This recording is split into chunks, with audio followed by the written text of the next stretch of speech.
Guys, my name is Lokesh Naik, and we are going to talk about sanctions. So it's very interesting topic and basically important, just like anti-financial crime policies that we have in place. So sanction policies, foreign policies, objectives, these all things you would have heard about it. Global imposing bodies, unilateral, multilateral sanction imposing body, and types of sanctions. So these all are very important and crucial. You being a sanction compliance officer, we need to understand it. What are these? What is the concept? What is the main objective? Why do people will be violating a sanction rules? And what kind of a rules and regulations that we have come up with being a global body or any of a unilateral sanction imposing body? So let's understand what sanctions are all about. Right? What are sanctions? Sanctions are basically a restrictions or prohibitions, right? So to impose against targeted countries by one or two countries or any other global bodies. So why do they impose sanctions? In order to make them, ask them to follow, in order to make them to follow democratic objectives, in order to make them to, make them prohibiting the, for, probably the human rights violations within their countries, right? In order to make them, follow or maybe change the behavior of the entire country. So that is the main reason, the global imposing bodies or any of the unilateral sanction imposing bodies will be putting certain restrictions. Those are called sanctions. Now, let's understand what are global imposing bodies, which are very famous for imposing sanctions against targeted countries or targeted individuals or groups or entities or probably goods and services and technologies. So who imposes sanction? OFAC can impose sanction. What is OFAC?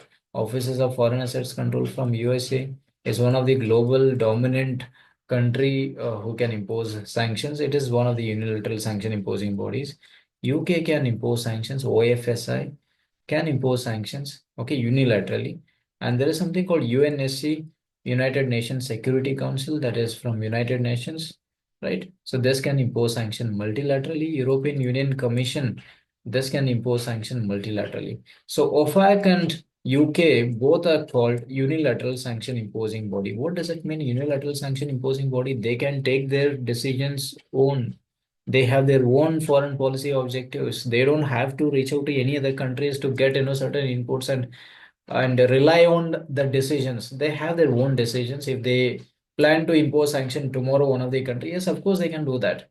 That is the power of unilateral, but it should be very dominant. So it's not like every country can impose sanctions. Yes, anybody can impose sanctions, but only thing is that keep in mind, we have to, being a country, keep in mind that our economy, our global market access, how strong we are in terms of the world. In case if we put a sanction against anybody, so does it not hit back to our economy? So these all things considering points and parameters, we can definitely impose, any country can impose sanctions unilaterally. And OFAC and UK are very famous and very stabilized countries, and economic stabilized countries. They started imposing sanction against individuals, entities, groups, or countries directly. Economic sanctions they have come up with, and also, okay, goods, services, and technologies. And United Nations and European Union, we call it as a multilateral sanction imposing body. Why do we call them as a multilateral? Because United Nations have to connect with the other 15. There is a voting system. There are other 15 members and get votings and then take a decision, right? There are five, permanent members also. There are, temporary members. At least there should be a nine votes to take a decision against any other countries if they are taking a decision to impose sanctions tomorrow, right? And what is European Union? European Union, they have to reach out to all 27 countries to get certain inputs to impose sanctions. If in case if they are taking a decision. So this is a reason they are not depend on, they don't have independency, they have dependency. They have to rely on certain other countries, I mean their own countries, member countries. So that is the reason we call them as a multilateral sanction imposing bodies. and all are imposing bodies which are global imposing bodies, and doesn't mean that being a independent country I cannot impose. Yes, definitely I can impose countries. As I said, our economy is important to make a framework related to sanction. Our global standard, stability is very important, being a unilateral sanction imposing body. So let's understand this. Very important for us to understand now types of sanctions. So, what are types of sanctions? There are multiple types of sanctions that we have, but we are going to talk about a very few types. For example, there's something called comprehensive sanctions. So, what is comprehensive sanctions? So, comprehensive sanctions, it is also called as country-based sanction. So, wherein the entire country is getting impacted, the entire country is, got targeted by any of sanction imposing body. So, it's basically a restrictions against import and export. It includes restrictions against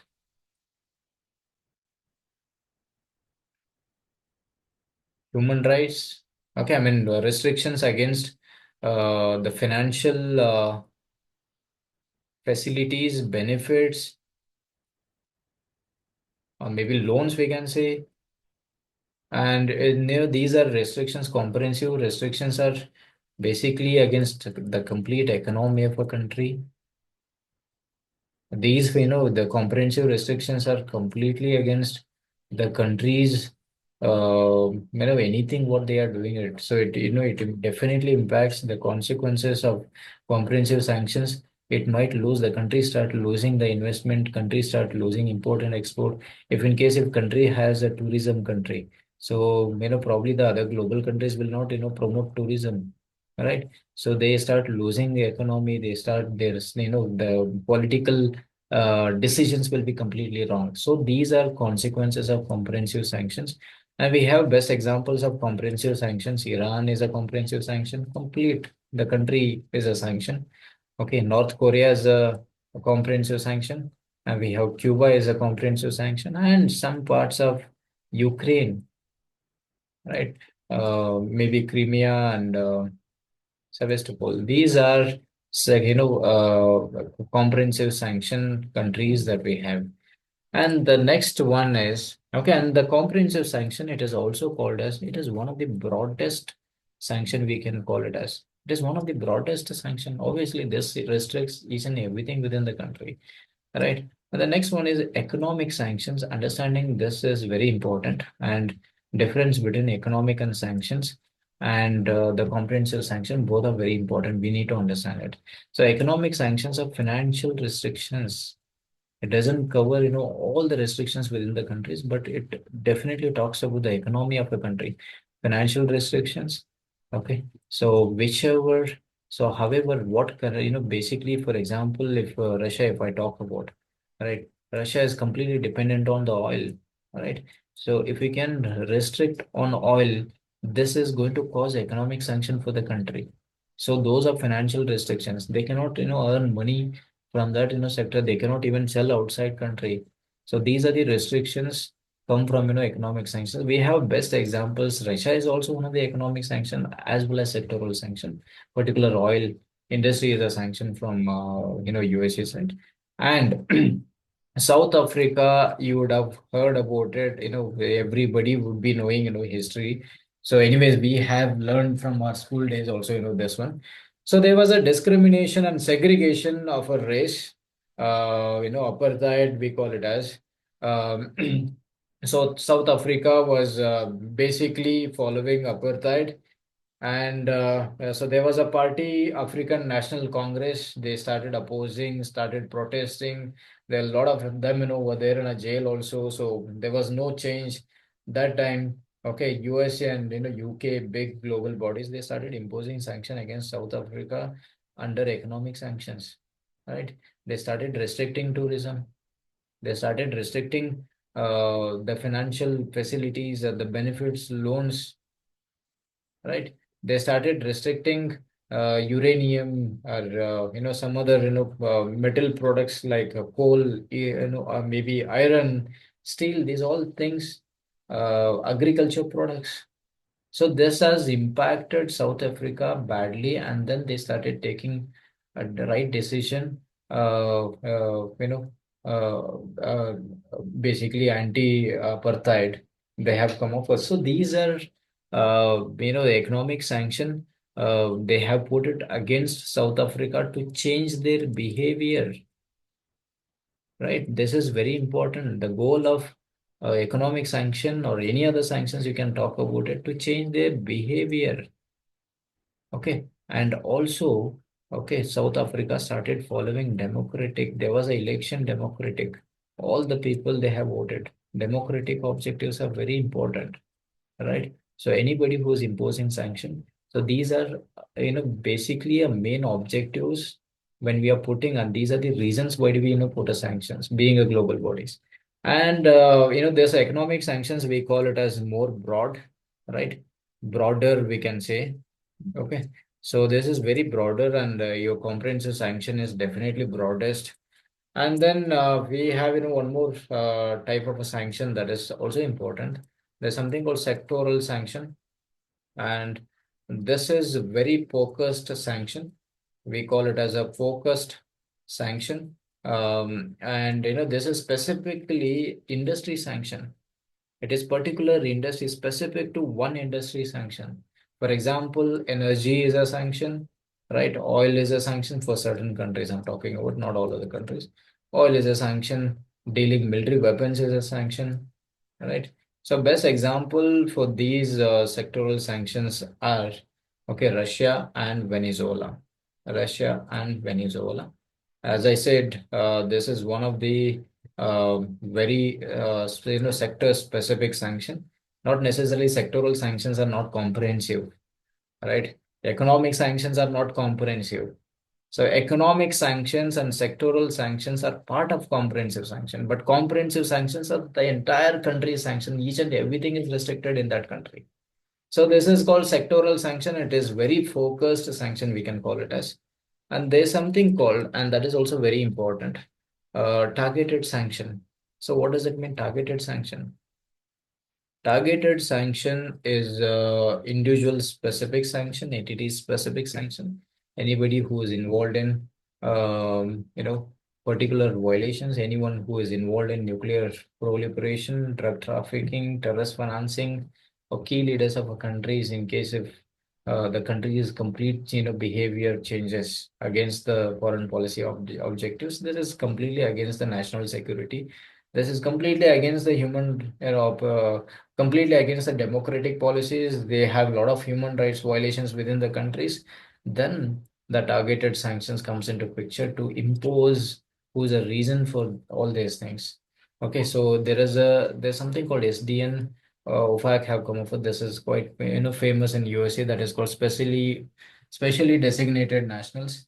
Um, this list has a lot of individuals who are part of this SDN. For example, Dawood Ibrahim, Saddam Hussein. Okay, so there are certain groups called Al Qaeda, ISIS. We know about it, right?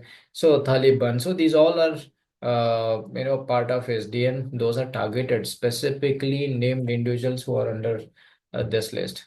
Okay, maybe a key leaders or person who's involved in bombing activities, person who's involved in nuclear activity, the person who's involved in weapons of mass destruction, the person who's involved in any kind of a terrorist financing. So basically, we are going to target, being a sanction imposing body, those people and put them under STN, and we will restrict their all, travels. So this might, the consequences of targeted sanction might lead to, travel ban also. Yes, of course, right. The objective is to, make their behavior changes. So that's the reason targeted sanction has come into picture, specifically named individuals. So, and we have, there is something called travel ban. So this is one of the travel restriction. Okay. And your targeted sanction is more precise, we call it as. This is a precise sanction. Your travel ban is called, a highly personal sanction. This is right, highly personal sanction. This is so we are targeting few of them, whose behavior is completely against the objectives that we have set, the democratic objectives that we have, or let it be human rights policies that we have. If someone is involved in the against the policy, so obviously we can go for visa denial, right? So we will not allow them to travel any other countries. Okay, or maybe we will not allow them to travel to any of the sanctioned countries.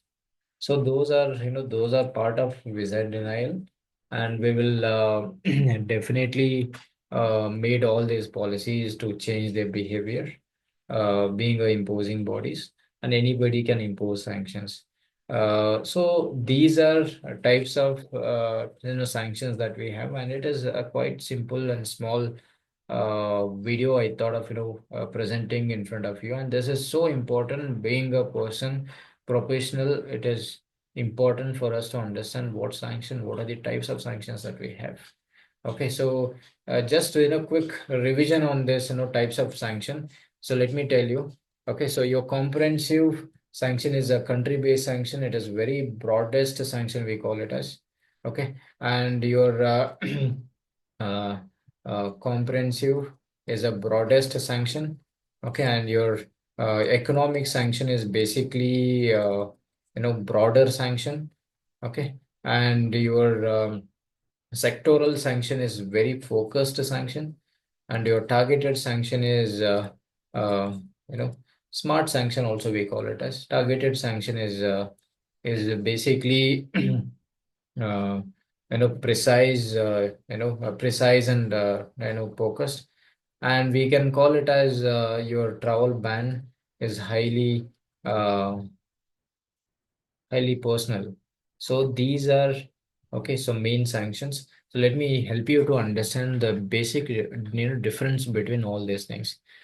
So comprehensive and economic are very close, but all economic sanctions are not comprehensive sanctions. Okay, but comprehensive sanctions may be economic sanction, or might be, they are part of sectoral sanctions also. Okay, targeted sanctions, the main consequences of targeted sanction if someone is involved in a list, so it might lead to a travel ban, but not all travel bans are targeted.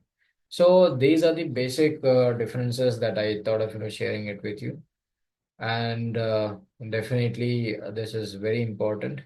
So comprehensive is very wider sanction. Economic is little smaller than that. So yeah, hope so that this makes very clear explanation on the sanction types and the sanction imposing bodies. Yeah, thank you very much. Uh, Thanks a lot.